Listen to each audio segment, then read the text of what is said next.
Rồi, chào mừng em đã quay trở lại với Tiến Linh và anh em nghe xem là hôm nay chất lượng âm thanh có gì khác không ạ? Mình mới mua một con mic để cho anh em có cái trải nghiệm xem video nó sung sướng hơn. Và bây giờ thì hôm qua vừa đọc được cái comment của bạn. Giờ mình mới nhớ ra là sang đây chơi với Neymar. Theo bạn ấy comment là phải đổi màu tóc. Đấy. Bây giờ để mình thử xem là có đổi được tóc không nha anh em nhé. Ui, sao lại như này? Không đổi được anh em ạ. Có vẻ như là không đổi được. Tại vì nó là phây mặc định anh em ạ, không đổi được tóc. Chết thật. Xem nào có đổi được màu không. Không đổi được anh em ơi. Chịu rồi. Không đổi được anh em ạ. Hơi buồn. Nhưng mà thôi không sao, chúng ta sẽ cùng tiếp tục đến với trận đấu tiếp theo ở đấu trường cúp. Vẫn là gặp Nantes. Vẫn là VT nhận. Sao Messi với Neymar lại không được đá chính ta? Hơi khó hiểu.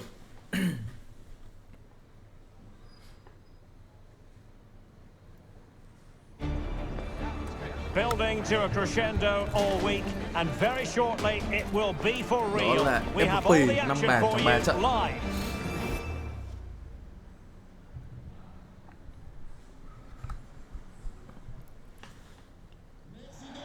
Good evening, everyone. Plenty of reasons to expect a compelling contest tonight here in the French capital, Paris.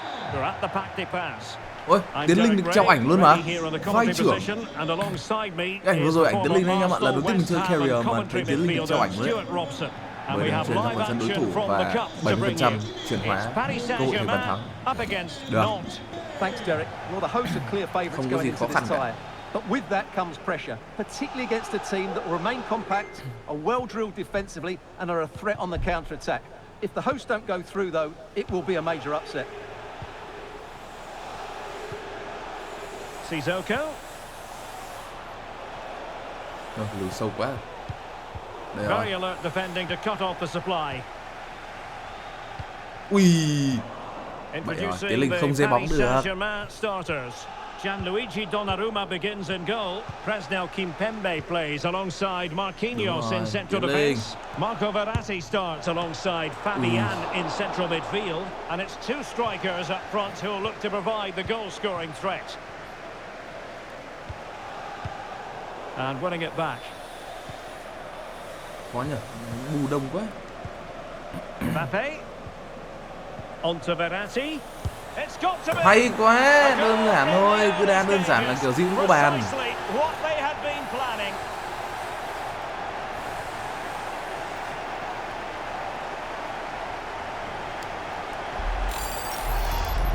Well, let's see this again.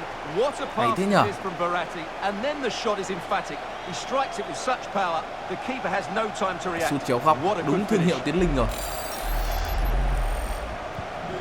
Đúng là sang giải pháp tham gà.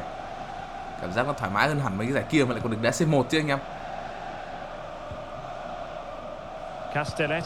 Muốn về mà phải đợi mùa sau thôi. And he's through here. Really digging in at the back. Could be. Ui. And quite simply, a wonderful chance was squandered. Blas. Kirotto. Chirivella. Ludovic Blas. And scope for them to produce something exciting. Couldn't keep the ball. Rồi, đồn này quay quả bóng vào trong gôn sợ thế.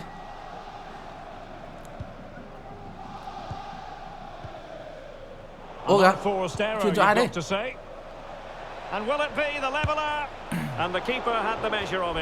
Đây là cúp quốc gia Pháp anh em nhé.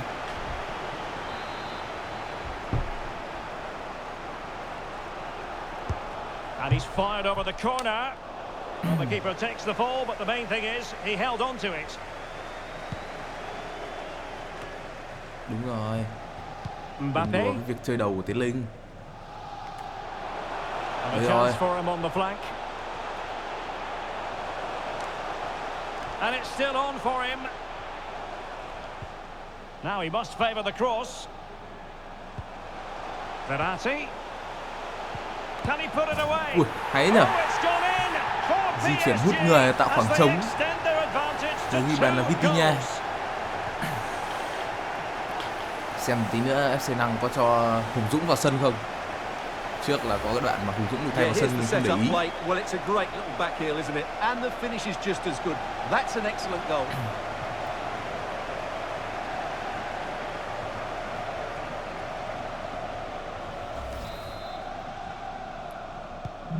So back underway with the scoreline Xem giải standing pháp at được 2-0. cái là đá mức khó nhưng mà không bao giờ lo thiếu bàn thắng. Blas. Fabio with it. Well, that's wonderful attacking play. Has eyes for goal. Chà, And the keeper was thì bạn up to sút the ghê phết đấy task. chứ.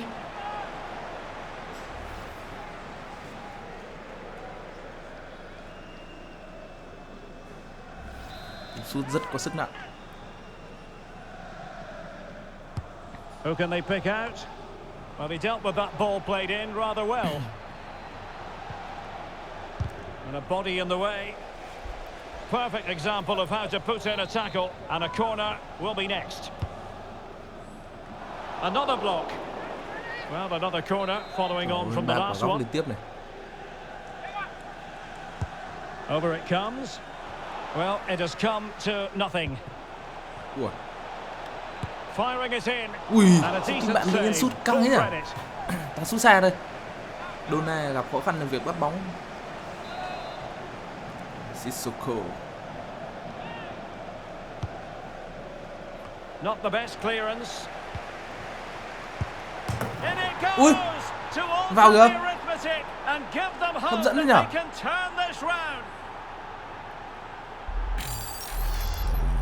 Well, here's the replay, and you can see Marcus why the Coco. manager is furious. It's just Ui, con really này sút poor vào luôn play, mà. offering up possession far too easily Hẹp in a này vào dangerous được. area. And at this level, if you keep doing that, you're going to Thật get đấy. punished. It's just not good enough. Well, as they kick off again, 2-1 the current state of affairs. And he's made headway. Well, not a mày million thế. miles away Tìm from bạn the gỗ. equaliser. Well, he couldn't quite get it on target, but at least they're making chances now.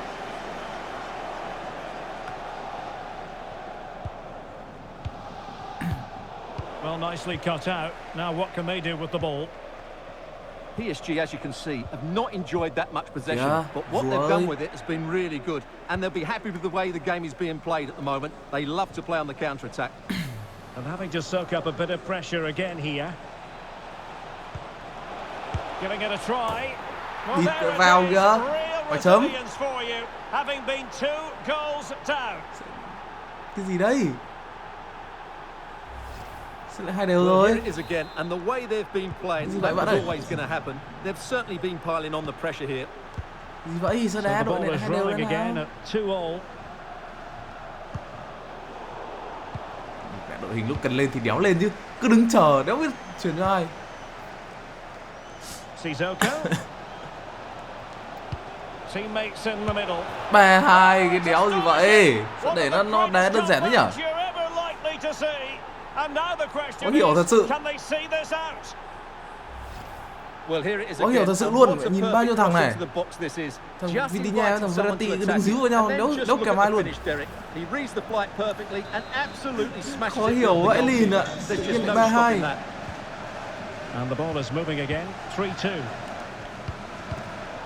Đấy, xong cái lúc cần dâng lên tấn công thì mẹ cứ đứng díu ở cái chỗ giữa sân. Đéo bao giờ chia người ra để mà nhận đường truyền. Bắt mình Tiến Linh xử lý thì là sao làm gì được. Well, I think you could call that an escape. It looked a certain goal. Ôi, And if hiểu you're thật. wondering about added time, 2 minutes it'll be. Hakimi. Well, possibilities inside the box. Must be. Rồi. Frantic action from one end to the other. They weren't ahead for long, and this match is level again. Well, I have to say, he's done really well here. He's in the right place and then a decent finish. That's a good goal.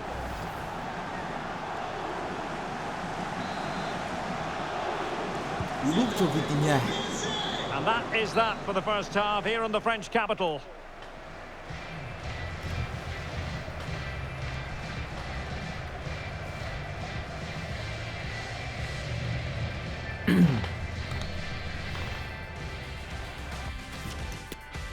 Đá bậy thật đấy. Well, they've got things going again here, and I wonder what kind of second half we have in store for us.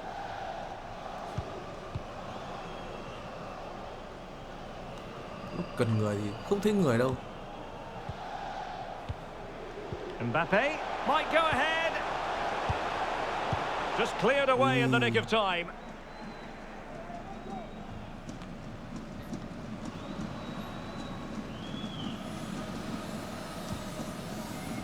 Fabian. Now options are plenty. Đúng chưa? Mbappe. Not quite the clearance they were hoping for. Ôi. Soler. Can he take advantage? And doing all he can to grab his second of the game. Well, he's been a real live wire today, a constant threat to this back line. Đó, Harry Kane sang đây gặp Tiến Linh hơi đen. Well, closed down straight away. It comes to nothing in the end.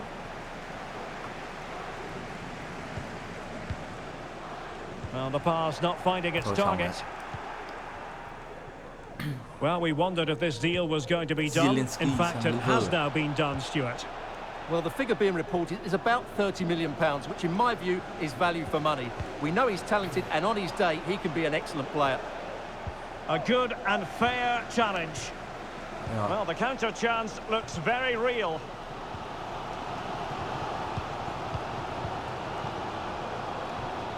Well, that pass easy on the eye. Really good diving save. Well, this is a big moment, and don't these fans know it? Playing it in. Well, deciding to test the keeper, but no problems really. Là phòng.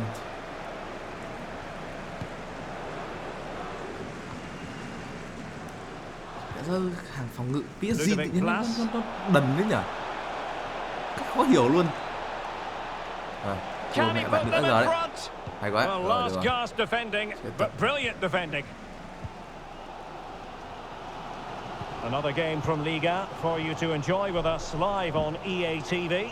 It's Paris Saint-Germain and they take on Strasbourg. That should be a really good game between two entertaining teams in a great stadium. PSG looking dangerous. Not to be advised giving the ball away there. Má. Không hiểu là đội hình kiểu gì, thủ cũng không thấy thủ mà công đâu thì công cứ đứng nhờn ở giữa sân.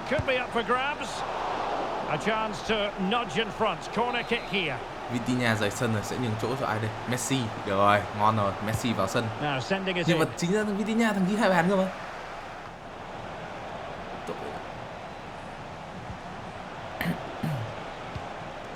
Blas. Sissoko. Real chance. Oh, marvellous save. Great goalkeeping. A league that always seems to produce fine young players. League A, an action coming up on EA TV. Chuyển đi thằng em Mbappé làm video gì đây? Well, Derek, I'm really looking forward to it. Này làm sao ăn được bóng vàng hả? And it should be an entertaining match. Rồi, xong rồi. Bạn cút. Ui, không vào kìa. Well, it came to nothing in the end. Ui. A really committed challenge, and it's gone out for a throw-in. Mới thua ở Ligue 1 cay. Well, that was a bit unlucky because you just get the feeling they need to make the most of one of these chances. Perfectly positioned to take it away. Chạy kiểu gì đây? Anh Si chỉ cần chạy lùi xuống tí được mà. Sao vậy? Mustafa Mohamed. Chọc cái góc đang ngon. Anh Si chạy vào cái tối tăm kia. Mbappe. Well read to put an end to that attack. Sao đáng ngu thế? Counter-attacking very much an option. And possibilities here. Well, it looked highly promising, but it came to nothing in the end. Well, the fans are making so much noise here. They believe the winner's coming, but it needs a moment of inspiration for one of those players out on the pitch. What a finale we've got. Khó thế nhở, đông quá. It will be a Paris Saint-Germain free kick. Well, both teams have had substitutes warming up, and now both will rely on their respective benches. Well, you might say taking everyone by surprise. He didn't miss by much. Well, this is all about his technique. The ball seems to gather pace the closer it gets to goal. That's a really good effort. Good tackle.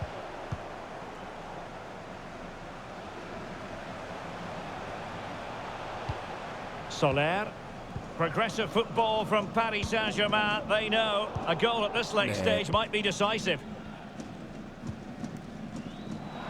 And the conditions look pretty good for the counter-attack. So 2 minutes of stoppage time here. PSG couldn't keep the ball. Mà đá này có phải đá hiệp phụ không? That is that after 90 minutes. They are level and extra time. Đá hiệp phụ à? Đá hiệp phụ rồi.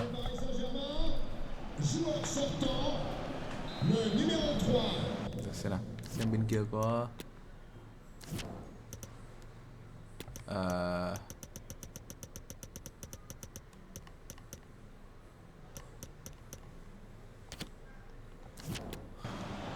Understandable that fatigue might set in. A strength-sapping night for all concerned as the first period of extra time begins. Bamba. This looks interesting. Oh, how on earth has he missed that? What a glorious opportunity. Well, the flag's gone up and he was offside, but he didn't know that when he took his shot. And he read it well. Đúng rồi. He continues his run. Chạy. Must be. Ui. The post getting in the way. Con mẹ thằng Mbappé cay ép bàn của bố mày. Giving his team precisely what they were looking for. Now he deserves to celebrate it. Thằng Mbappé cay ép bàn của bố mày.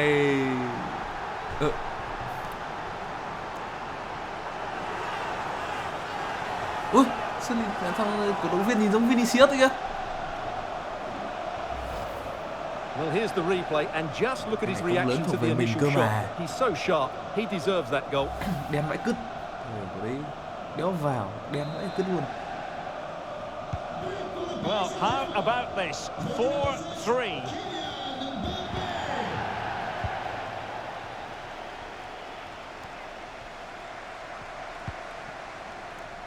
Dennis Appiah. Well, a bad pass it was. Kìa. Ô kìa. And he has options available.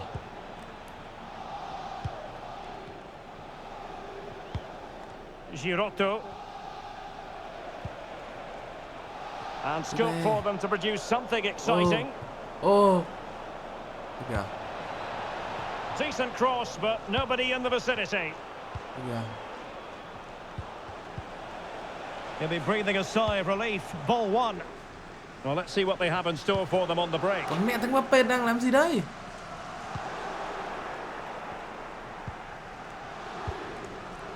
Blas.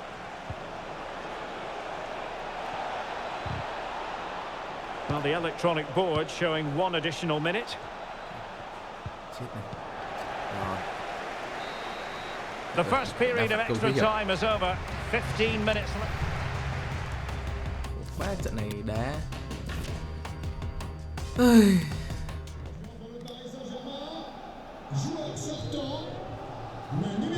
Well, on they go. Second period of extra time is underway.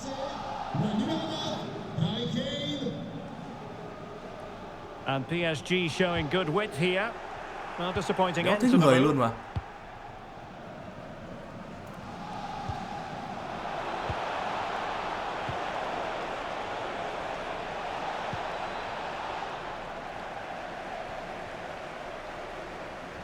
Mình sang đá cánh bên này. And the counter attack is on. Options available. Takes the shot. Well, tremendous block. Kane. This could be it. A really good stop at nhỉ. the critical stage. Well, had that gone in, there was no way back. Not. Must be. Ui. Well, that surely would have put this game to bed. Well, definitely, that would have won the game for them. That's a bad miss. Cắt kéo chuẩn rồi nhưng mà nó lại không đi vào phía khung thành nhưng chi.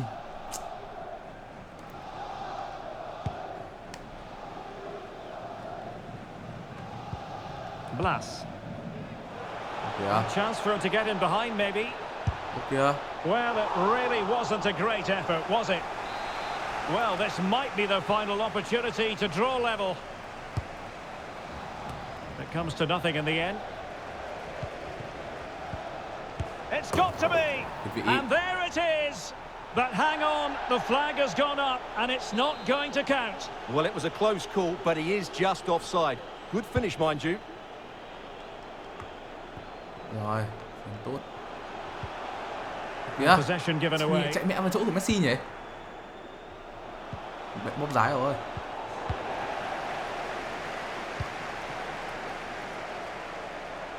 Now options are plenty. Pretty routine there for the goalkeeper. Nó không hiểm lắm nhỉ?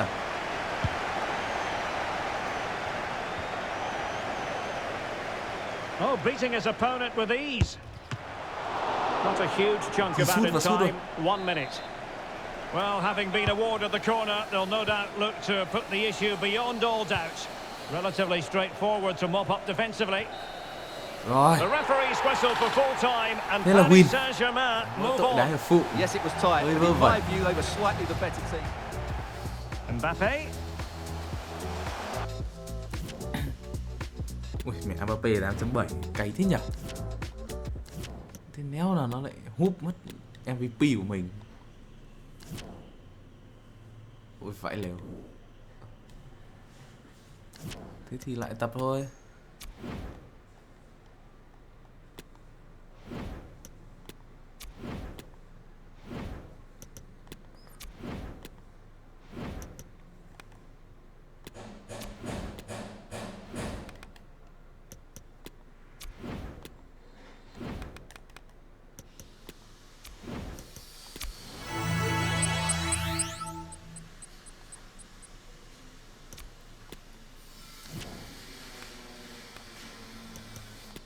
Ai, trận tiếp theo đá Ligue 1.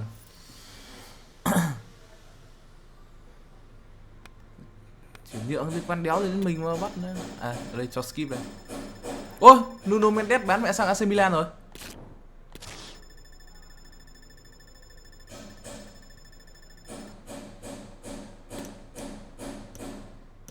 Rồi, trận League tiếp theo.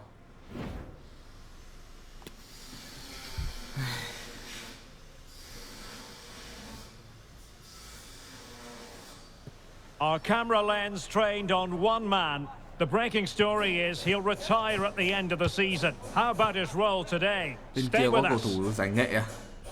Treo giày.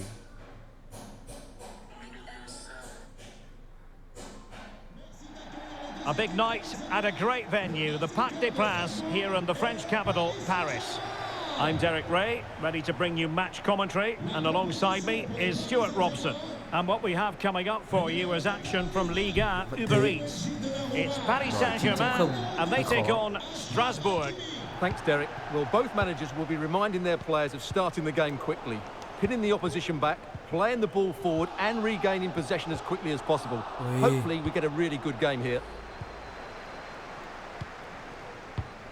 And the PSG team looks like this. Gianluigi Donnarumma begins in goal. Marquinhos plays alongside Presnel Kimpembe at the back. Fabian plays alongside Marco Verratti in the engine room. And it's two strikers up front who will look to provide the goal-scoring threat. Well, it's one pass after another. Soler. Mở cánh rồi. Who can he pick out? That's excellent defending following the cross. An exciting talent who has everything a forward needs to be successful. Stuart, what are you expecting to see from Mbappe? Well, he's been in fine form in the league, as you can see from those stats. And it's going to be a real test for that back line to keep him quiet. If they switch off, even for a minute, they'll be punished. Mbappe.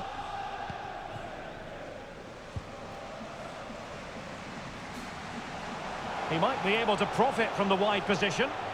That's a useful cross. Tiến Linh. Ui. And nothing positive comes of it, unfortunately. Hakimi.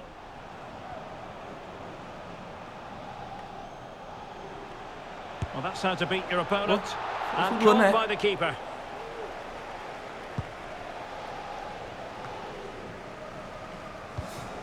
Well, no luck keeping possession. Vitor Ferreira. And PSG pushing forward with options available. Well, there is a very alert goalkeeper for you. Vô thằng nào chạy được. It's been pretty well impossible to escape all the news stories surrounding him ahead of today's match. And the reports have been confirmed. He will, in fact, end his career at the end of the season. No two ways about it, Stuart. A big loss for the club. Yes, it really is. Obviously, he's going to be missed here. He must finish. Đúng rồi. In it goes. The opening goal of this contest.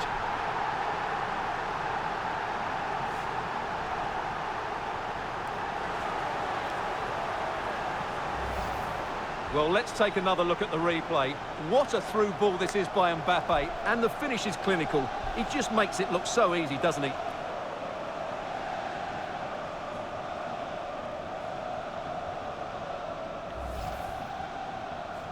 Tiến Linh đã có 5 bàn trong 3 trận. Thế thì ngon quá gì nữa. The ball is moving once more. How important will that opening goal prove to be? Bóng tới chân là đóng. Thomas Delaney. And a good challenge to bring that attack to an end. Oh, no getting away from it. Keylor Navas has figured prominently on the back pages of late. If reports are to be believed, this could be his final season. Could it be, Stuart, he's about to hang up his boots? Well, Derek, it happens to everybody at some point. The body just can't cope anymore. And that's probably the case here, because when he plays, he still has a big impact on this team. And he's in. Oh, Hay. tremendous goal! Technical excellence to finish that one off. Wonderful to have that in your repertoire.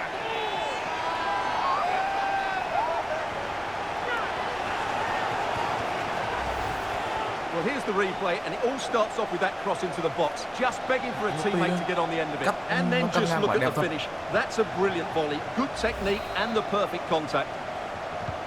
So the ball rolling again. 2-0. And it's a quality pass. Now the attack fizzled out. Well, PSG have controlled most of the possession, as you can see, and as a result, have dominated the game. Some of their passing movements have been a joy to watch, and I don't think anything's going to change that. Fabian.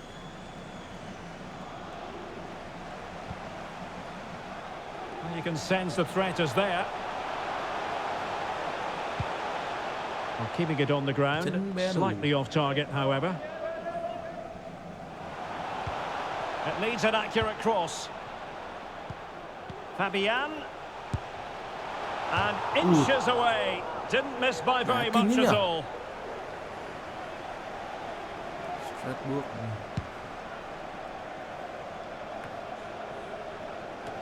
Almost at half-time, and they're making home advantage count, I think it's fair to say. Stuart, your thoughts?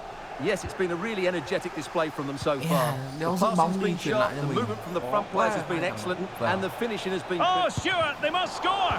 Well, it's great when you can rely on your keeper. Soler.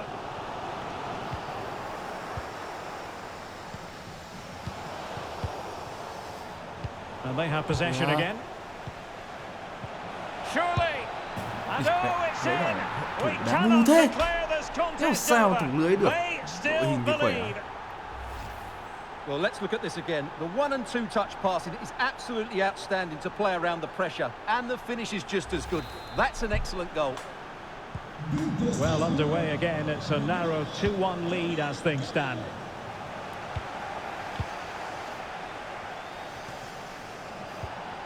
Ủa, không lỗi luôn. Vãi lìn cái gì vậy? Well, they're on the scent of something positive. Gameiro, can he get them level? He scored once already and close to making it a double. Well, every time he gets on the ball, he looks a real danger today. Corner kick played in. And that's sound goalkeeping to hang on to the shot like that. And so it is, the first half story has been written. Thật sự.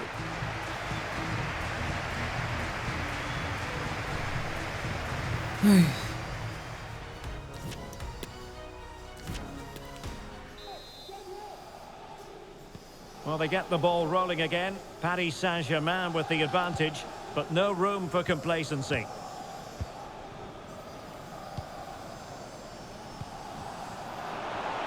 It's opening up for them. But he knew he had to get to the ball, Làm cái gì and he thế? did. Gameiro.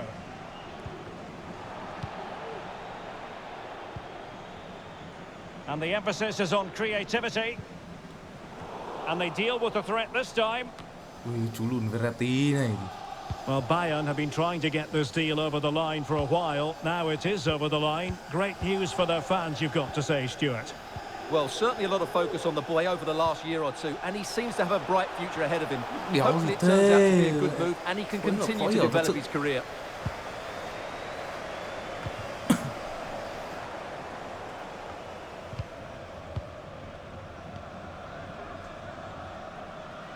And unable to keep the ball.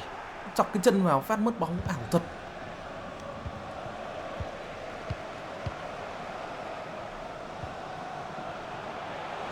Mbappe.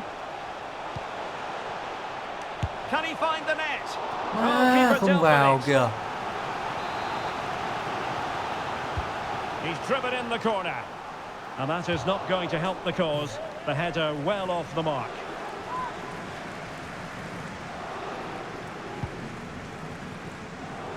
Don't forget there's live cup action from the round of 16 coming your way soon on EA TV. It's Paris Saint-Germain facing Monaco. Lều, vai lều, hai đều. Mấy thằng ngu này đéo hiểu làm gì luôn. Đéo hiểu sang cái giải pháp này gặp quả khó hiểu thật sự.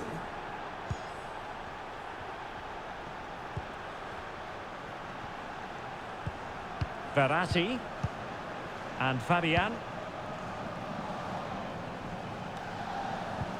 And moving the ball nicely.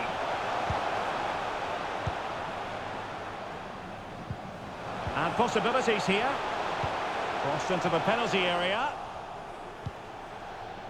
And problem solved for now. Nó khi nó open mà, nhưng mà mỗi tội là khi lúc nó truyền xong thì kèm thôi, cái đéo mẹ trừ điểm bố mày bực như thế nhở. Well, let's see what they have in store for them on the break. A real opening now. Oh, a save of the highest order. Well, he got his angles absolutely right. What a good save that is. Well, both teams have had substitutes warming up, and now both will rely on their respective benches. Well, those stats tell you what a good game this has been. We've seen a lot of good attacking play, plenty of goal-mouth action, and all done at a high tempo. It's been very entertaining so far. Ịt nè thằng Nô, bố lại mình luôn. Chuyển lắm quả, ốc chó, đéo thịt tả được. Nô, bán mẹ đi cho rồi. Live on EA TV. It's Strasbourg, and they'll be taking on Stade Brestois. Well, we're down to the last 16 now, so plenty to play for in that game in what will be a tough encounter. Giờ bọn kia nó bắt đầu đổ bê tông các thứ ấy, khó chịu ấy rồi ấy. Lionel Messi. On to Fabian. Tremendous block. Really good high press. Thằng Mbappé nó đéo chuyền ngang sang mà nó phải đánh đầu thẳng luôn là nào. Bực, đéo tải được. Nó có lợn PSG này. Now we're inside the final 15 minutes. Oh, in with a chance. Well, I think you could call that an escape. It looked a certain goal. And fine goalkeeping. Khoát lên, trời ơi. PSG are going to switch things around on the personnel front. Well, they haven't created too much lately, but the fans know this is a chance to take the lead here. Another corner kick conceded. Let's see what they do this time. Not really the ideal clearance. Lionel Messi. Ui, And they'll be happy to have regained possession. And the conditions look pretty good for the đi counter-attack. thua mẹ bây giờ. Defenders need to cover. Level pegging, but can they change that? Cataldi. Real chance. Oh, good save to keep them level. Well, at this stage of the game, that's a vital stop. Fantastic from the keeper. Both managers deciding this is the time to change things around. Both teams going to the bench. Applying vigorous pressure.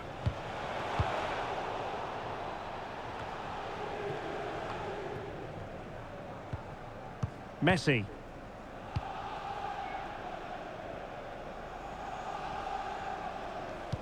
Oh, lovely incisive pass.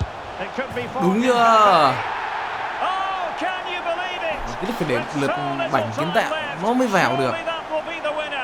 Amazing scenes here. Toàn bóng bịp thôi, sợ thật.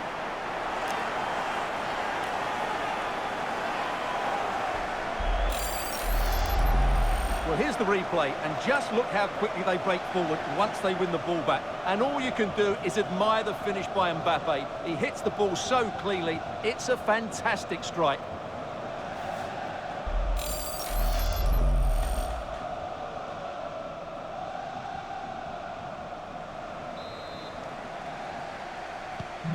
What a big moment in the dying embers.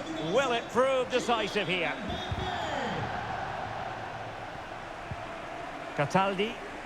Không hiểu sao đá các giải phong gà mà toàn thắng nhờ những cái tình huống Oh, vãi lồn cái gì đấy hậu vệ. Well, it looked like it might lead to something very positive indeed, but a useful interception. Đi mẹ xin cái bài Might be này. onto something with that ball. The defender doing his job. Another goal from this corner would in all likelihood secure a victory. Happy to take on the shot and using his body to good effect. And that will do it for this game anyway, and it goes into the history books as a victory for Paris Saint-Germain. What did you think of their performance? Rồi, có lẽ là hẹn gặp lại anh em trong video tiếp theo. MVP nó hút hết MVP rồi. Cay thật.